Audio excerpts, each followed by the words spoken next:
Setting और लोग इधर आ जाइए, कोई ना है। टॉपिक का नाम है कालान फर्स्ट में कार करने की रणनीति हमें तैयार करनी है। जैसे कि हमें पता है कि क्लास फर्स्ट में पहला पीरियड जो होता है मौखिक भाषा का विकास किया जाता है। सबसे पहले बच्चा जो होता है कक्षा 1 का बहुत छोटा होता है, तो जितना रूप से हम उनको मौखिक रूप से सिखा सकते हैं, लिखित रूप से नहीं। पहले हम उन्हें मौखिक ज्ञान देते हैं, फिर धीरे धीरे उन्हें लेखन की तरफ ले जाते हैं। उसके लिए हम लोग सबसे पहले क्या करते हैं, एक गतिविधियां थोड़ी डिसाइड करते हैं। मौखिक भाषा विकास की गतिविधियां हैं चित्र चार्ट प्रकार। जैसे कोई भी चित्र है उस पर हम बच्चों को उसके बारे में बताते हैं, फिर बच्चों का व्यू उसके बारे में लेते हैं। छोटे छोटे बच्चे थोड़ा सा कोई चित्र दिखाइए तो उसके बारे में वो अपना ज्ञान या अपने दिमाग में जो भी होता है वो बताने की कोशिश करते हैं। अनुभव पे चर्चा, जैसे कि हम लोगों ने एक छोटा सा टॉपिक ले रखा है चींटी, तो हम लोग बच्चों से पूछते तुम लोगों ने चींटी से कुछ अनुभव किया है कि नहीं किया है। कुछ तो बच्चे बताते हैं कि हाँ मैडम जी हमारे घर में माल्टा है तो ये है तो वो हमें काटी रहे, हमारा लाल पड़गा वाला। तो इन तरह की बातें बच्चों से हम करेंगे तो वो अपना हमें जितना भी ज्ञान उनके अंदर है वो हमें बताएंगे।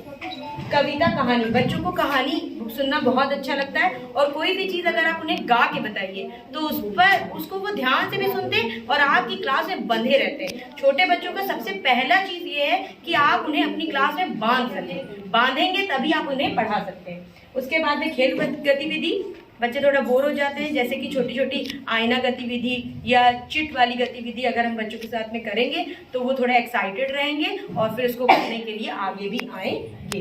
सामाजिक एवं, जैसे कि हम कोई खेल गतिविधि कराते हैं तो जैसे अगर हम ग्रुप में कराएंगे तो उसके माध्यम से उनमें सामाजिक और भावनात्मक विकास भी हो जाएगा। उसके बाद में मौखिक कहानी सुनाना, हम बच्चों को कोई भी उनके परिवेश पे आधारित मौखिक कहानी सुना सकते हैं। और उसके बाद है पाठ पुस्तक, क्योंकि अब कोई किताब मिली है तो उस पर भी हमें कार्य करना बहुत ज़रूरी है। सिर्फ हम हवा में ही बच्चों को नहीं पढ़ा सकते, उनको कुछ मूर्त रूप में भी दिखाना पड़ेगा और सिस्टमैटिक वर्क भी कराना पड़ेगा। तो उसके लिए हम लोग उन पर जो आपकी कार्यपत्रक मिले हैं उस पर बच्चों को लिखना पढ़ना सब सिखाते हैं। उसमें भी चित्रात्मक ही वर्णन है कि बच्चे उस चित्र के माध्यम से सीखें और उनमें इंटरेस्ट भी जाता है। आगे का प्रेजेंटेशन रूपाली मैम। जैसे इसमें फिगर बनाया हुआ है हम लोगों ने, चींटी और बच्चों का है। तो जैसे मैम ने बताया कि बच्चे कविता से बहुत इंटरेक्ट होते हैं, उनमें रुचि आती है, बच्चों को कविता सुनना बहुत पसंद लगता है। तो हमारे विभाग द्वारा बहुत सारे चार्ट दिए गए, उनमें से एक चार्ट में हमें एक कविता मिली है चींटी दीदी चींटी दीदी।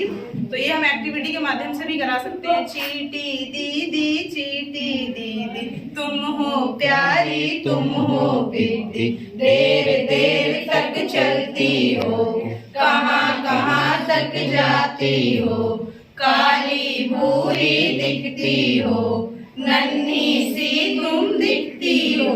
तो बच्चे जब ऐसे गाते हैं ना तो वो मतलब उनके अंदर एक अलग ही इंटरेस्ट जागता है, चाहे जिस चीज के पीछे हो। अगर हम सिर्फ ऐसे ही बोलते जाएंगे तो बच्चे बोर हो जाएंगे। तो जैसे कविता है तो उसको हम हमने एक्टिविटी यहाँ पे नहीं कराई है, बच्चों जब क्लास में होते हैं उनके साथ हम एक्टिविटी कराते हैं। फिर कहानी या कविता कुछ भी हम जो सुना रहे हैं, मौखिक भाषा विकास कर रहे हैं, उसमें 7 से 10 मिनट की हमारी ये चीज रहती है। फिर उसके बाद जो उसमें से हमें शब्दावलियां मिलती हैं, जैसे इसमें चींटी मिली, पिद्दी मिली, इसका क्या मतलब है, इसका क्या यूज है, आप लोग बोलते हैं कि नहीं बोलते हैं, हम लोग बोलते हैं। तो उनकी जो रीजनल लैंग्वेज है उसमें बात करना, तो उससे हम ऐसे करके बच्चों में भाषा विकास कर सकते हैं। उसके बाद हम आपस में चर्चा करने देंगे, बच्चे पूछते भी हैं, हम चाहे जितना पढ़ा रहे हो वो जो कुछ सुनेंगे तो उसे आपस में जरूर बात करेंगे, हम कहें ना कहें वो बात बदती है। फिर उसके बाद लेखन कार्य हमारा आता है। लेखन कार्य में हम जरूरी नहीं कक्षा के बच्चों से दिखाएं ही, हम चित्र और चार्ट कुछ भी दिखा के उसे बनवा के ही लेखन कार्य करा सकते हैं। Thank you so much.